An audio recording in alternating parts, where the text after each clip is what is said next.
Renungan Jumat 30 Januari 2026. Kerajaan Allah itu seumpama benih. Benih itu tumbuh namun orang tidak tahu proses tumbuhnya. Bacaan Injil dari Injil Markus bab 4 ayat 26 sampai 34. Saudara-saudariku terkasih, bicara tentang proses hadirnya kerajaan Allah atau sesuatu yang baik dalam hidup seseorang tidak gampang, tidak mudah dipahami manusia. Yesus juga mengalami hal yang sama dalam karya pewartanya. Maka ia memilih untuk menjelaskan proses hadirnya kerajaan Allah melalui perumpamaan-perumpamaan. Dalam kisah Injil hari ini, Yesus mempergunakan dua perumpamaan untuk berbicara tentang hadirnya kerajaan Allah, yakni perumpamaan tentang benih yang tumbuh dan biji sesawi. Melalui dua perumpamaan ini, Yesus ingin berbicara tentang proses tumbuhnya kerajaan Allah. Bahwa kerajaan Allah itu tumbuh secara misterius, alami, tidak diketahui manusia, dan pasti akan tumbuh.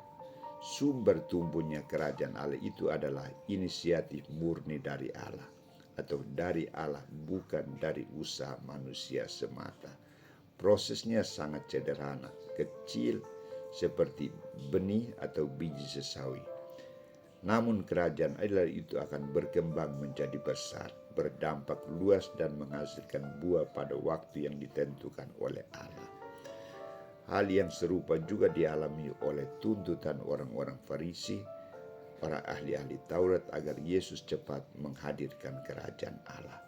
Maka melalui kisah Injil hari ini, Yesus menjawab tuntutan mereka dengan menampilkan perumpamaan tentang seorang petani yang sabar menanti proses tumbuhnya benih yang ditaburkannya.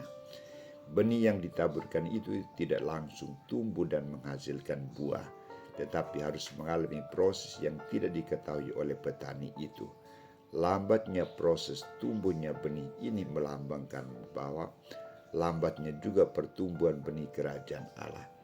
Ibarat benih yang secara misterius berkembang dalam tanah tanpa diketahui orang, demikian juga kerajaan Allah tumbuh dalam kesunyian Allah dan tanpa gejala-gejala yang menyolok.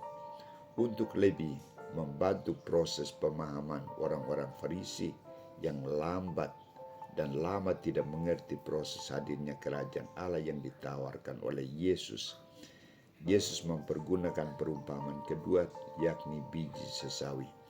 Biji yang paling kecil dari semua jenis benih yang ada di bumi, tetapi apabila ditaburkan ia tumbuh menjadi lebih besar dari segala sayuran yang lain, mengeluarkan cabang-cabang yang besar sehingga burung-burung dapat bersarang dalam naungannya.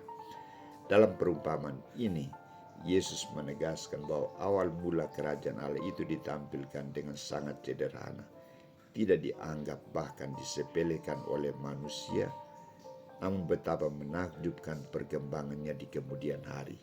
Ia menjadi tempat naungan, tempat berteduh, berkembang bagi makhluk-makhluk yang lain. Inilah misteri kerajaan Allah yang tersembunyi namun nyata bagi orang yang setia menantikan dengan sabar dan taat. Saudara-saudariku terkasih, apa yang mau ditekankan Yesus dengan dua perumpamaan ini bagi kita? Saudara-saudariku terkasih, Yesus juga tidak menawarkan segala yang hebat dalam diri kita, tetapi ia menuntut kita untuk senantiasa mempergunakan segala talenta yang diberikan Tuhan kepada kita.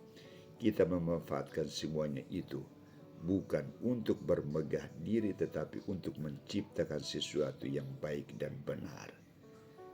Misalnya kita hadir dalam pendampingan, hadir untuk berdoa bersama, hadir dalam kegiatan lingkungan, hadir dalam melaksanakan hal-hal yang baik. Itulah cermin dari kerajaan Allah yang mau kita hadirkan.